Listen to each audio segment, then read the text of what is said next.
La palabra que hoy quiero enseñar de parte de Jesús, de parte de nuestro Señor Jesucristo, es el pacto. Y cuando hablamos de pacto, es una palabra, es muy corta de letras, pero es una palabra que contiene una profundidad que usted y yo ni siquiera imaginamos. Cuando hablamos de pacto, estamos hablando de alianza, estamos hablando de algo que permanece, de acuerdos. Hoy en día, los pactos, el hombre no los ha valorado, el hombre no los ha estimado. El hombre no sabe ni siquiera la dimensión, qué significa un pacto. Amén. Yo quiero que me acompañe a Gálatas.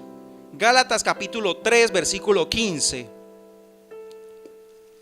Yo voy a ir un poco rápido con las citas bíblicas porque son varias. Yo quiero que usted también 3:15 me acompañe. Gálatas 3:15 dice así su palabra: hermanos, hablo en términos humanos. Un pacto, aunque sea de hombre, una vez ratificado, nadie lo invalida ni le añade. ¿Listo? Mire que estamos hablando en términos como humanos.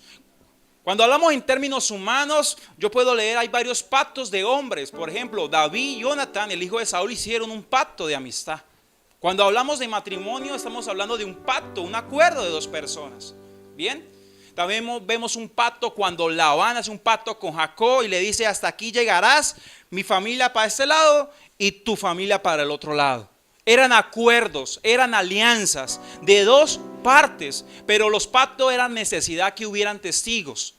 Bien, en todo pacto era necesidad que hubiera testigos para que el testigo viera toda la evidencia y pudiera asegurar que lo que se está haciendo es valedero, que lo que está haciendo es real. ¿Ok? Estamos hablando en términos humanos.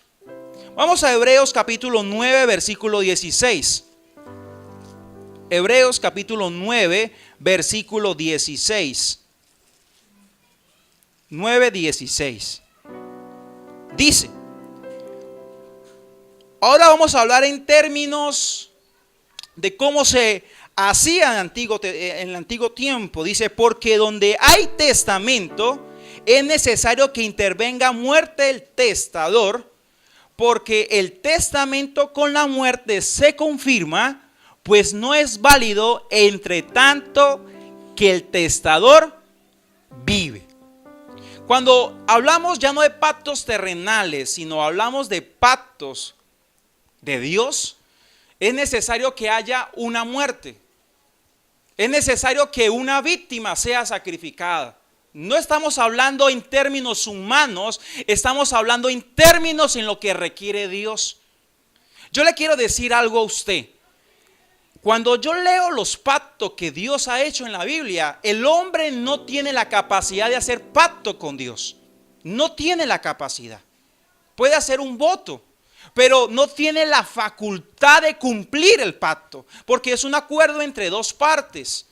Y Dios siempre vive. El problema del matrimonio es que cuando una persona fallece, ¿qué pasa con la otra? Puede volverse a casar. Porque dice la palabra: hasta que la muerte lo separe. Es decir, el pacto va ¿hasta dónde? Hasta la muerte, pero Dios no muere. Entonces, ¿quién puede hacer pacto con él si Dios no muere? Entonces, cada vez que Dios hace un pacto, Dios miraba y Dios juraba por su propia palabra, porque Él era el único que lo podía cumplir. ¿Cuántos me dicen algo? Él es el único que podía cumplir.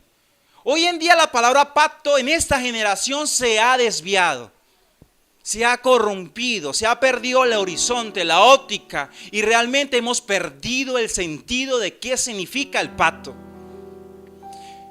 Yo no tengo problema que alguien me hable de diezmo, de pacto, pero todo esto me debe mostrar a Jesús.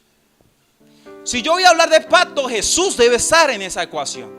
Si yo voy a hablar de matrimonio, Jesús debe estar en esa familia. Si yo voy a hablar de sociedad, Jesús debe estar ahí. Jesús es el centro. Dice que todas las cosas fueron hechas por Él y para Él. Es decir, que la vida entera sin Jesús no vale la pena. Y qué lamentable es que en los altares se ha sacado el nombre de Jesús, porque el nombre de la persona es más importante. Eso no tiene sentido. Pero quiero decirle algo. Lo que Dios está levantando en Cúcuta, y no solamente en Cúcuta, sino a través de los barrios, de las veredas, es al nombre de Jesucristo, levantar el nombre de Jesucristo, el único Dios verdadero, el único que no muere y permanece para siempre. Amén. Mire que cuando los reinados, cuando los reyes hacían también pacto, cuando el rey moría, debía hacerse un acuerdo nuevamente. Los delegados debían nuevamente ir al país y mirar si querían seguir con el pacto, con el acuerdo, con el tratado. ¿Listo? Eso lo podemos ver. Que cuando hay un cambio de un presidente a otro presidente, el otro presidente mira si puede ¿qué? Seguir con lo que está escrito o lo puede invalidar. Bien. Ahora vamos a Génesis capítulo 15. Porque ahorita usted va a comprender más, porque en este contexto quiero hablar del pacto en la época de Abraham. Quiero hablar bajo ese contexto. Génesis capítulo 15. Génesis capítulo 15. Y voy a hablar del pacto hitita. Ese pacto, el pacto hitita, fue la referencia que Dios tomó para dejar escrito a nosotros cómo Él hace pacto con su iglesia, cómo Él hizo pacto con Abraham. Porque todo es simbología a Cristo. Yo quiero que esté atento, porque si usted halla a Cristo en los dos versos, usted no perdió su venida. Otra, yo digo, si usted halla a Cristo en lo que vamos a profundizar, usted no perdió su venida. Amén. Entonces, ¿cuál es su tarea y cuál es mi tarea? Vamos a hallar a Cristo. ¿Cuántos quieren hallar a Cristo?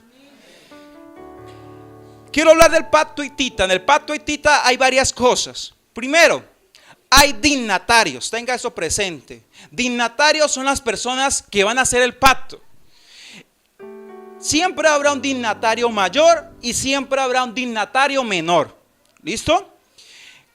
Puede haber un testigo o puede haber más testigos. Ese testigo lo trae el dignatario mayor, tenga eso presente. Bien, entonces estamos hablando de 3 o más personas. ¿Qué constaba ese pacto?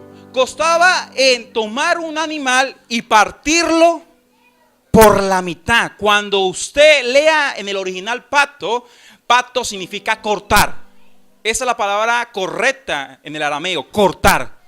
Y cuando estamos hablando de cortar, estamos de separar, de dar partes iguales. Si era un buey, se cortaba por la mitad para el dignatario mayor y la mitad para el dignatario menor. Amén. Entonces, cuando se partía el animal por la mitad, se hacía un camino, es decir, una brecha. En esa brecha, el dignatario menor tenía en su mano una antorcha. Y con antorcha pasaba en medio de los animales divididos. Cuando pasaba en medio de los animales divididos, ahí es donde se consumía el pacto, ahí donde se sellaba el pacto, el acuerdo. ¿Ok? Le quiero dar una referencia para aquellos que están anotando, para que usted lo pueda leer. En Jeremías capítulo 34, versículo 8 al versículo 22, hay una referencia de un rey que hizo este pacto. ¿Qué es lo que consta este pacto? Las personas que hacían este pacto, estas personas, no se preocupen, está llovinando. Jeremías capítulo 34, versículo 8 al versículo 22. Esa es una referencia, ¿listo? ¿Qué quiero hablar? En ese capítulo habla acerca de esclavitud. ¿Cuál esclavitud? Había un rey que había visto la esclavitud, había visto la opresión. Ese rey había visto y él decidió hacer un pacto con el pueblo. Y él dijo, hasta aquí quiero que llegue la esclavitud. Y él hace este altar, él hace este animal dividido, y los reyes, los príncipes pasan por ese lugar. Pero pasa algo, ese altar o este pacto no se puede retroceder. La persona que pasa con la antorcha no puede retroceder. Amén. Entonces, ¿qué le quiero dar a entender a ustedes, mis hermanos? Que cuando el Señor Jesús hace algo con nosotros, Él no se echa para atrás. Él no tira la toalla. Él permanece. Amén. Él permanece. Pero cuando yo leo esta referencia, Lamentablemente, el rey dijo: no, yo cómo voy a dejar a este pueblo esclavo. Yo cómo voy a dejar a este pueblo que vaya y sea libre.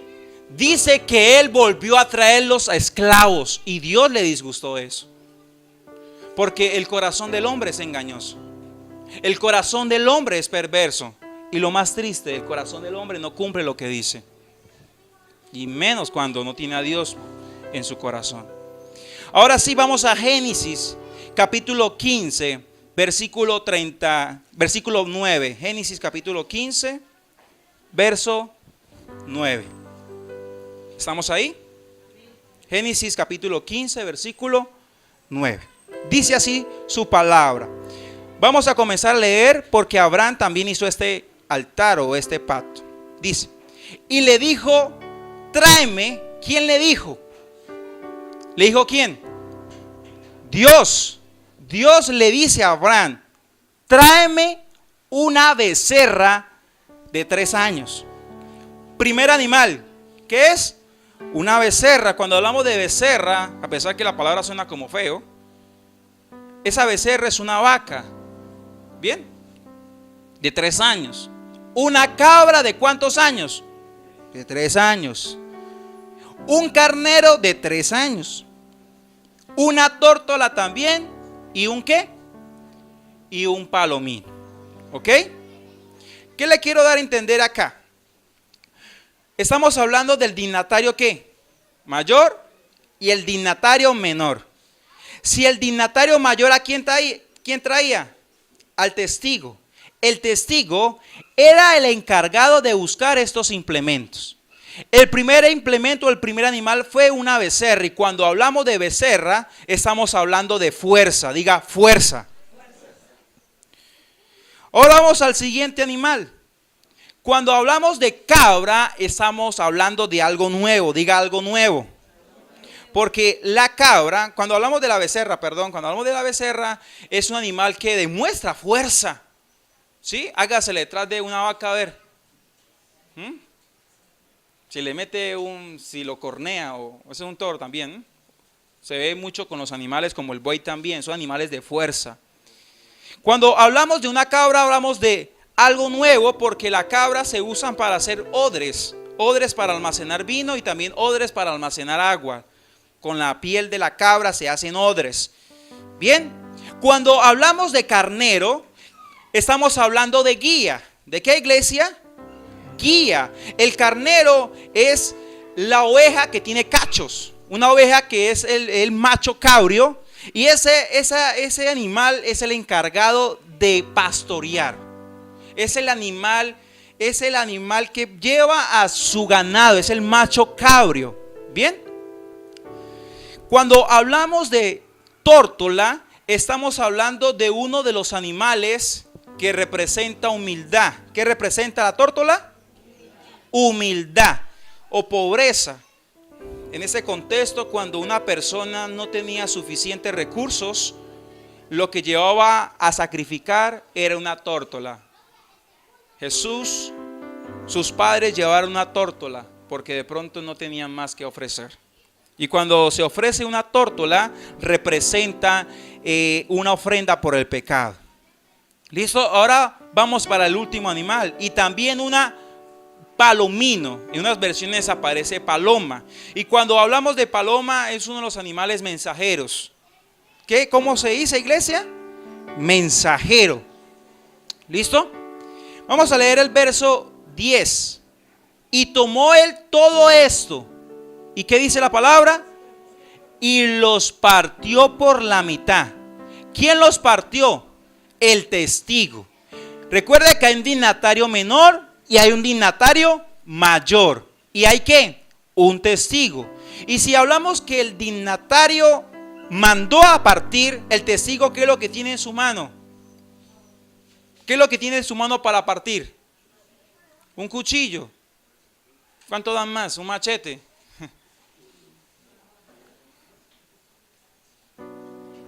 Yo creo que también entra ahí una espada. ¿Listo? Para separar. Entonces el dignatario mayor mandó al testigo a separar los animales. ¿Listo? Dice que los partió por la mitad menos las aves. ¿Por qué no partió las aves? Porque las aves son animales muy pequeños y de pronto pues no valía partirlas. Pero si estamos hablando de un dignatario mayor y si estamos hablando de un dignatario menor, ¿a quién le tocaría la tórtola? ¿Qué piensa usted?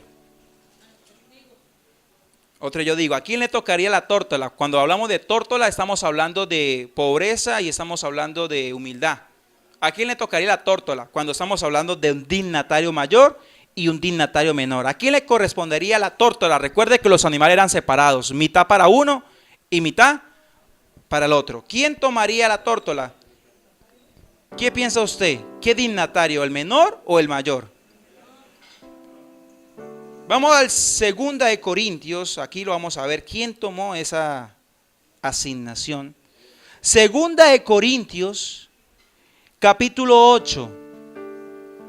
2 de Corintios,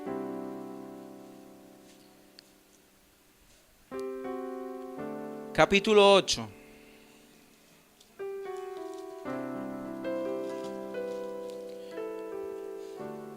Versículo 9. Dice así la palabra de Dios. 8:9.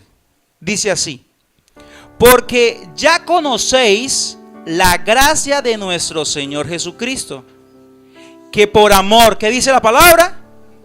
Que por amor a vosotros se hizo pobre. ¿A quién le tocó la tórtola? Al dignatario menor. Significa que el dignatario menor, ¿quién era? Cristo, siendo rico para que vosotros con su pobreza fueses enriquecidos. Otra yo lo voy a leer. Porque ya conocéis la gracia de nuestro Señor Jesucristo, que por amor a vosotros se hizo pobre, siendo rico, para que vosotros con su pobreza fueses enriquecidos. Amén. Vamos a Génesis capítulo 15 versículo 17.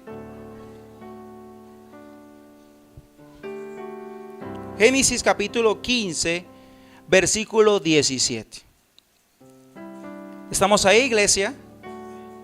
Y sucedió que puesto el sol y ya oscurecido, se veía un horno humeando y una antorcha de fuego que pasaba por entre los animales divididos. ¿Quién pasó por la mitad de los animales divididos? ¿Quién pasó, iglesia, por los animales divididos? Hablamos de un dignatario menor, de un dignatario mayor, de un testigo. Hablamos que el testigo tiene una espada porque él fue que separó los animales. Hablamos que el dignatario menor lleva en sí una antorcha en su mano. ¿Quién pasó entre los animales divididos con la antorcha? ¿El dignatario qué? Menor. Y dice que pasó con la antorcha. ¿Y cómo estaba el sol? Ya puesto y ya oscuro. Y se veía un horno humeando y una antorcha de fuego que pasaba por entre los animales divididos. Amén. Vamos a Hebreos capítulo 10, versículo 19. Todo esto se lo estoy enseñando para ahorita usted pueda entender el mensaje de qué requiere un pacto. Hebreos capítulo 10, versículo 19.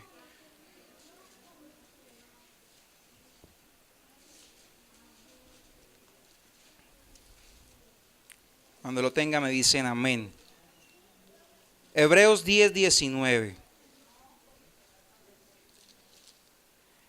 Hebreos 10, 19. Dice así: así que hermanos, 10, 19 de Hebreos. Así que hermanos, teniendo libertad para entrar en el lugar santísimo por la sangre de Jesucristo, por el camino nuevo y vivo que Él nos abrió a través del velo, esto es, de su carne. Recuerde que había una brecha, habría un camino. Y ese camino, ¿cómo estaba el piso? ¿Lleno de qué? De sangre. ¿La sangre era causa de los animales? Divididos. Recordemos los animales. El primer animal, ¿cuál era? Una vaca, un becerro. Y cuando hablamos de becerro, estamos hablando de ¿qué? De fuerza. Cada animal es un significado de la persona de Jesús. Amén. Cuando hablamos de fuerza, estamos hablando del carácter de Jesús. Segundo animal, ¿qué fue? La cabra. Estamos hablando que Jesús fue el único que trajo cosas nuevas. Otra yo digo, Jesús fue el único que trajo lo nuevo. El tercer animal, ¿cuál fue? El carnero, ¿cierto? El macho cabrio. Y el macho cabrio es el guía, es el pastor de las ovejas. Es la única oveja. Cuando hablamos de oveja, estamos hablando de la hembra. Pero cuando estamos hablando de macho cabrio, estamos hablando de su acompañante. Y el acompañante tenía unos cuernos. ¿Listo? Esos cuernos los utilizaban para depositar aceite y ungir los reyes. ¿Listo? Era el cuerno de los profetas. Pero era traído ¿de dónde? Del macho cabrio. Y dice la palabra de Dios que cuando el pastor habla, las ovejas ¿qué hacen? Escuchan su voz. También es un significado de Jesús. El siguiente animal, el cuarto animal, ¿cuál era? La tórtola. Y dice la palabra de Dios que haya pues en nosotros este mismo sentir que tuvo Cristo Jesús, que Él se despojó de todo y tomó forma de siervo y se humilló a sí mismo. Cuando estamos hablando de tórtola, estamos hablando de humillación, que Él se hizo pobre, para que usted y yo fuéramos ¿cómo? Ricos, para que usted y yo fuéramos ricos en Cristo Jesús. Y cuando hablamos de la paloma, estamos hablando ¿de qué? Del mensajero. ¿Quién fue el mensajero? ¿Quién fue el mensaje? Cristo Jesús. Todas estas palabras significan la persona de Jesús. Y cuando fueron divididas, permitieron que pasase el dignatario menor. ¿Cómo pasó? Con una antorcha. Y si Él pasó con una antorcha, ¿qué quiere dar a entender? Que Él nos abrió un camino nuevo. Mira cómo dice, así que hermanos, Hebreos 10:19, así que hermanos, teniendo libertad para entrar en el lugar santísimo por la sangre de Jesucristo, para firmar un pacto era necesario ¿qué? Sangre. Recuerde que el Señor necesitaba sangre. Antiguamente se hacían los pactos ¿cómo? Con sangre. Y el Señor, como hace pacto con su propio nombre, ¿a quién tuvo que usar? A su Hijo. Porque ningún humano tenía la capacidad que el pacto permaneciera hasta el día de hoy. Otro yo digo, ningún ser humano tenía la capacidad de dar su vida, porque eso no serviría. Pero la sangre de Jesucristo era la única que desde ese tiempo hasta hoy permanece y abrió un camino para que usted y yo podamos entrar y tener una relación con nuestro Padre. Es a través de su sangre. Mire que el ser humano no tiene la capacidad de hacer un pacto. Es por eso que el mismo Señor Jesucristo, el mismo Padre, tuvo que buscar un sacrificio y no buscó a los hombres. Porque la sangre mortal, como dice la palabra, es como mortal. Tiene una fecha, tiene una caducidad. Pero la sangre de Cristo es la que vive y permanece por los siglos de los siglos. Y esa sangre te da la capacidad de ¿qué? De entrar. Y si el dignatario menor pasó con una antorcha, consumió el holocausto. Y si usted va a entrar por ese lugar, ¿cómo se va a entrar? ¿Cómo se va a untar? ¿Cómo quedan sus pies? ¿Llenos de qué? de sangre. Es por eso que dice: así que, hermanos, teniendo libertad para entrar en el lugar santísimo por la sangre de Jesucristo. Da a entender que nadie puede entrar a la presencia del Señor si no es por la sangre. Cuando la persona pasa por ese lugar, se untaba de sangre. Déjeme decirle, nadie puede tener una relación con Dios si no pasa por Jesucristo. Otra, yo digo esta palabra: nadie puede tener una relación con Dios si no pasa por el camino nuevo que abrió Jesucristo. Vamos a leer el versículo 20. Por el camino nuevo y vivo que Él nos abrió a través del velo. Esto es ¿de qué? De su carne. Su carne fue ¿qué? Abierta. ¿Se acuerda cuando el soldado, para comprobar que el Señor Jesús estaba muerto, qué hizo el soldado? Con una lanza, ¿qué hizo? ¡Za! Abrió su costado. Pero a través de esa abertura, usted y yo podemos entrar al corazón de papá. Usted y yo podemos entrar al corazón de papá Dios. Génesis capítulo 15, versículo 16. Génesis capítulo 15, versículo 16. Ya estoy terminando. Cuando estamos hablando del pacto de Abraham, estamos hablando de tres cualidades que tiene ese pacto. La primera cualidad es que el pacto traía multiplicación. ¿Qué traía el pacto? Multiplicación. Recuerde que Abraham y Sarai, ¿cómo eran? Estéril. Pero donde interviene Dios va a haber un tiempo de multiplicación. La segunda, esa está en el versículo 16. Vamos a leer el versículo 14 porque esa es la otra cualidad. En el versículo 14 vemos que dice la palabra de Dios que le va a entregar riquezas. Y en el versículo 18 dice que le va a entregar tierra, diga posesiones.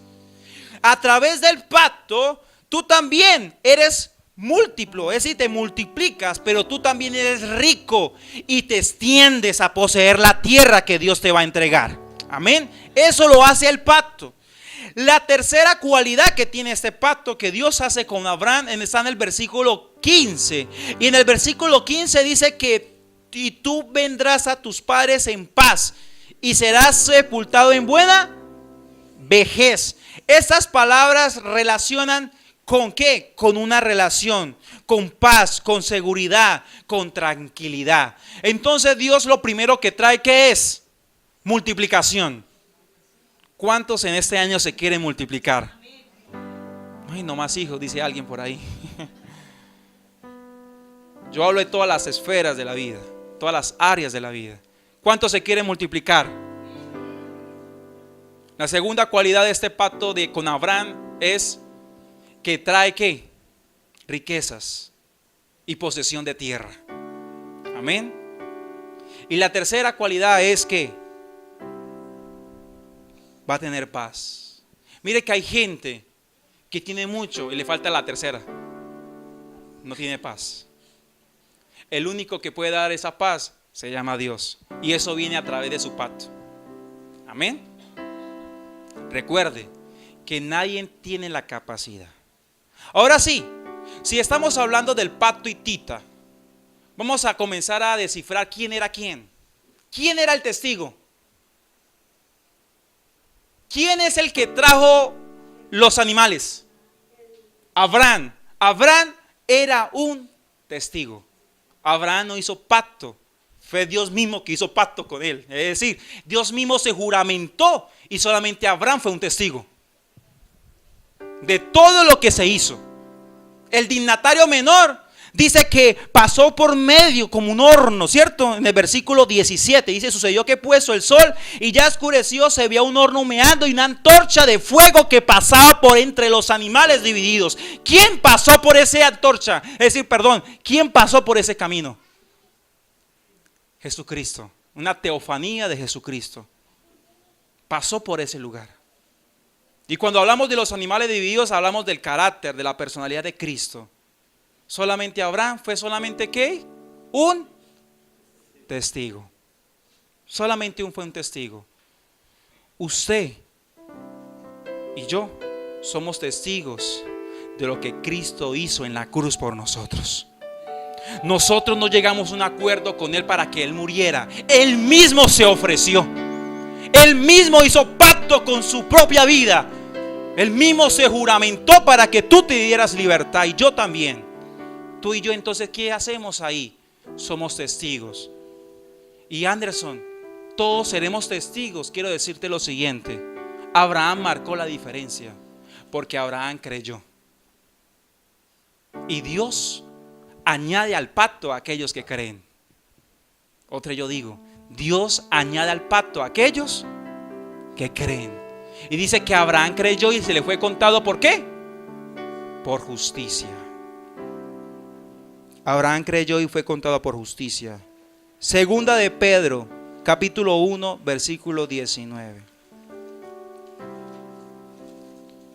Segunda de Pedro 1, 19. Me gustaría tener más tiempo porque quisiera profundizar más, pero el tiempo apremia.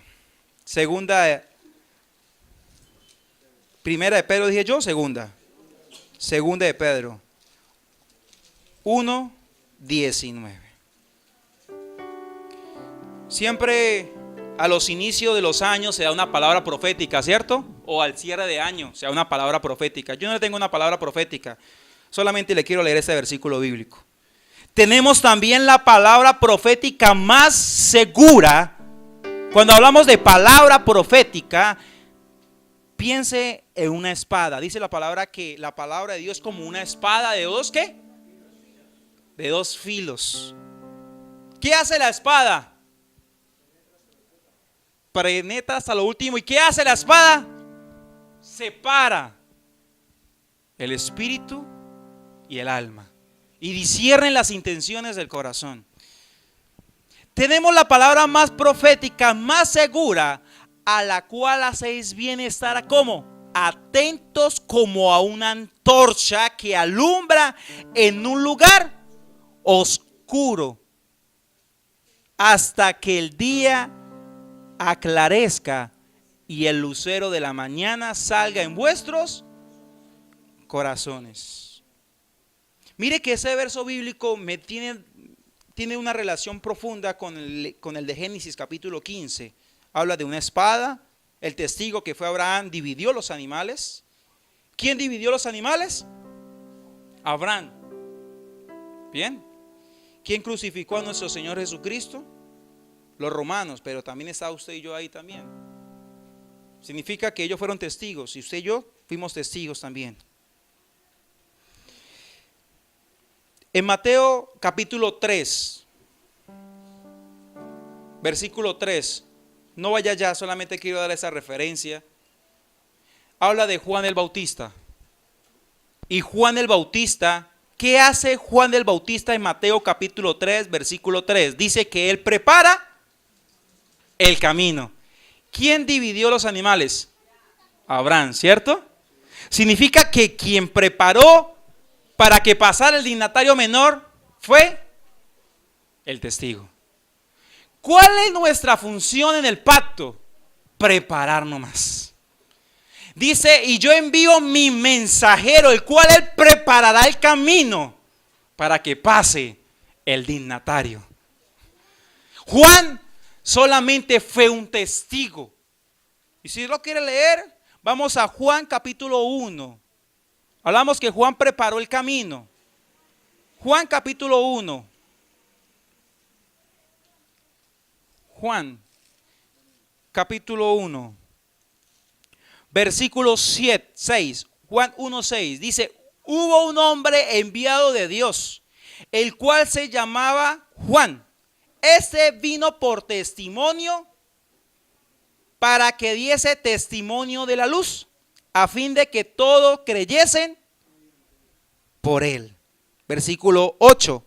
No era él la luz, sino para que diese testimonio acerca de la luz. ¿Y quién es el que dice un testimonio? Un testigo. Igual que Abraham. Abraham no tenía la antorcha, Abraham tenía la espada. Es por eso que nosotros tenemos la responsabilidad de usar la espada para dividir. Pero el Señor es el que consume. es el que entra en los corazones. Yo solamente lo que puedo hacer es preparar el corazón. Y el Señor con su antorcha entra. ¿Cuántos quieren que la antorcha de nuestro Señor Jesucristo, su luz, entre hoy en su corazón? Yo quiero que entre en mi corazón. Vamos a leer el versículo 29, 1:29 de Juan, 1:29. El siguiente día vio Juan a Jesús que venía a él y dijo: he aquí el Cordero de Dios. ¿Quién partió los animales y quién trajo los animales? Abraham, testigo. Y Juan, cuando vio a Jesús, lo trajo. Dijo: él es el Cordero de Dios. A él es que lo vamos a abrir para que usted entre y tenga una relación con Papá Dios. Mire que Dios, antes de entrar en los corazones, Él prepara los corazones. Él prepara los corazones. Yo quiero que se ponga sobre tus pies.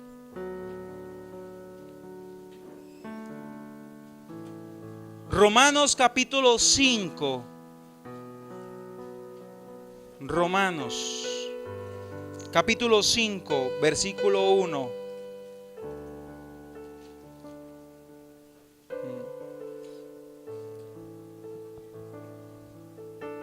Romanos capítulo 5, versículo 1. Dice así la palabra de Dios: justificados. ¿Cómo dice, hermano? Justificados pues por la fe. ¿Qué dice la palabra? Que Abraham creyó y le fue contado. Le fue contado por justicia. Cuando usted va a un tribunal y usted es testigo y el juez empuña ese martillo y dice: y se hará, ¡pah! Porque su testimonio le va a ser contado por justicia. Quiero decirle lo siguiente: tu fe, el Señor tiene un martillo, un altar, y de acuerdo a tu fe, de acuerdo a tu testimonio, el Señor lo va a probar. Te quiero decir que para este año 2019, ¿cuál es la fe que tú tienes en Dios? Porque Él está dispuesto a empuñar su mano. Él está dispuesto a justificar tu vida para que tú pases por medio de la sangre de Cristo. Él lo quiere hacer. Y Abraham, hablábamos el domingo pasado, llevaba 10 años caminando con el Señor, 10 años caminando con Dios. Pero en ese capítulo 15, versículo 6, es la primera vez que me relata que Abraham creyó. Y hablamos el domingo pasado que hay mucha gente que viene a las congregaciones y todavía no cree en Dios. Pues no estamos tan lejos. Tomás dijo: si yo no meto mi dedo en su llaga, yo no creeré. Qué triste, ¿cierto? Pero yo sé que usted cree en Dios. Yo digo: yo sé que usted cree en Dios. Y dice: justificados pues por la fe, tenemos paz para con Dios. Otra vez, ¿qué dice? Por medio de nuestro Señor Jesucristo. Significa que usted y tu familia y mi familia, la fe es consumada en Cristo Jesús. Versículo 2: por quien también tenemos entrada por la fe a esta gracia, en la cual estamos firmes y nos gloriamos en la esperanza de la gloria de Dios. ¿Por qué Abraham estaba ahí entonces? Solamente Dios lo llamó porque él creía, no más. Recuerde que en un pacto hay ¿qué? Dignatarios y hay ¿qué? Testigos. Y cuando hablamos de pactos humanos, hay dignatarios, también hay ¿qué? Testigos. Cuando usted hace un pacto como el matrimonio, ¿usted sabe quién es el testigo? Dios. Ustedes son los dignatarios. Pero cuando Él hace el pacto, usted es el testigo. Amén. Porque nadie puede hacer un pacto con Él. Él es el único que te puede añadir, pero lo hace por medio de la fe. Tenemos también la palabra profética más segura, a la cual hacéis bien en estar atentos como a una antorcha que alumbra en un lugar oscuro, hasta que el día esclarezca y el lucero de la mañana salga en vuestros corazones. Déjeme decirle, iglesia, el Señor ha visto tu fidelidad. El Señor ha visto que a través de estos años todo lo que Él te ha pedido, tú le has obedecido. El Señor ha visto tu disposición. El Señor ha visto que todo lo que Él te ha mandado, tú lo has ofrecido en obediencia. A pesar que Él se demore, no signifique que nunca llegue. Abraham obedeció y él pensó que estaba perdiendo el tiempo cuando vio esas aves carroñeras. Déjeme decirle, hay cosas que están rodeando tu casa, hay cosas que están rodeando tu familia, y tú dices: Señor, te he obedecido, Señor, he sido fiel contigo, ¿por qué no aparezques? Pero dice la palabra que cuando ya estaba cayendo el sol, cuando ya estaba cayendo el sol, déjeme decirle, cuando el sol se apague, aparecerá su antorcha. Cuando la luz del mundo se apague, aparecerá su luz, y su luz penetrará las tinieblas, para que tu vida y tu corazón tenga ese lucero y resplandezca en vuestros corazones. Abraham pensó no poder, pero llegó el lucero de la mañana. Déjeme decirle lo siguiente: el lucero de la mañana hoy aparece sobre tu vida, y es el mismo dignatario menor llamado Jesús. Hoy, Señor, gracias, porque a través de tu fuego se consume la mentira, se consume la incredulidad, se consume, Padre Celestial, el pecado, se consume, Padre Celestial, la muerte. Y ahora, Señor, hay vida. Gracias, Señor, porque tú abres caminos. Tú eres milagroso, luz en tinieblas. Gracias, Padre. En el nombre poderoso de Cristo Jesús, jamás ha sido en vano tu obediencia como testigo. Jamás ha sido en vano tu obediencia al usar la espada como testigo. Siga esperando hasta que el lucero de la mañana resplandezca sobre vuestros corazones. En el nombre poderoso de Cristo Jesús, la iglesia dice amén. Denle un fuerte aplauso a Jesús, porque Él es grande y su misericordia es para siempre. Amén.